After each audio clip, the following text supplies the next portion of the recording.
વરિયાવ ખાતે ગટરમાં પડી ગયેલા અને મોતને ભેટેલા 2 વર્ષના માસૂમ કેદારના મોતને લઈ કોંગ્રેસ અને એનએસયુઆઈ દ્વારા વરિયાવ ખાતે મેયરના પુતળાનું દહન કાર્યક્રમ યોજાયો હતો, જો કે તે પહેલા જ તેઓની પોલીસ અટકાયત કરી હતી.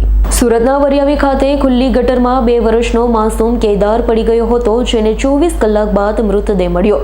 માસૂમ કેદારના મોત મામલે કોંગ્રેસ અને એનએસયુઆઈ દ્વારા વિરોધ પ્રદર્શન કરાય તે પહેલા જ અટકાયત કરાઈ. કોંગ્રેસ અને એનએસયુઆઈ દ્વારા મેયરના પુતળાનું દહન કરતા પહેલા પોલીસ પહોંચી જઈ તેઓને ડિટેઇન કર્યા હતા. એનએસયુઆઈએ ચીમકી આપી હતી, શાસકો નિષ્ફળ પુરવાર થાય, અમે વિરોધ કરીએ છીએ તે પહેલા પોલીસને આગળ કરી અમને અટકાવ્યા. આગામી દિવસોમાં બાળકના મોત મામલે સમગ્ર ગુજરાતમાં વિરોધ કાર્યક્રમ કરીશું. જે બાળક પરિવારે ગુમાવ્યું છે એની સંવેદના અમે વ્યક્ત કરીએ છીએ.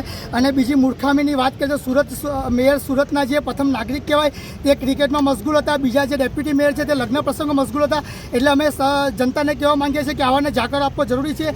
અને જે રીતના ખુલ્લી ધક્કામાં બાળકનું મૃત્યુ થયું છે તેના વિરોધમાં આજે એનએસયુઆઈ અને યુથ કોંગ્રેસના કાર્યકર્તા આજે વિરોધ પ્રદર્શન કરી રહ્યા છે. જ્યાં આગળ છે બાળક ઢાંકણામાં પડ્યું છે ત્યાં આગળ અમે મેયરનું પુતળું નાખીને અમે વિરોધ પ્રદર્શન કરીએ છીએ, જેથી કરીને મેયરને પણ ખબર પડે કે મારા પરિવાર પર જો મારી પર આવશે તો શું થશે.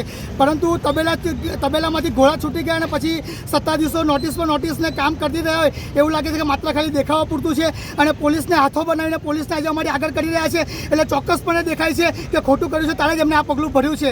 પરંતુ એનએસયુઆઈ આવનાર સમયમાં જો ગુજરાતમાં કે ભારતમાં પણ જ્યાં પણ અમારે કરવું પડે ત્યાં આગળ અમે આંદોલન કરશું અને દીકરાને ન્યાય અપાઈને રહેશું. Bureau report S9 news Surat. અમારી તમામ માહિતીથી અપડેટ રહેવા માટે જોડાયેલા રહો S9 ન્યૂઝ સાથે.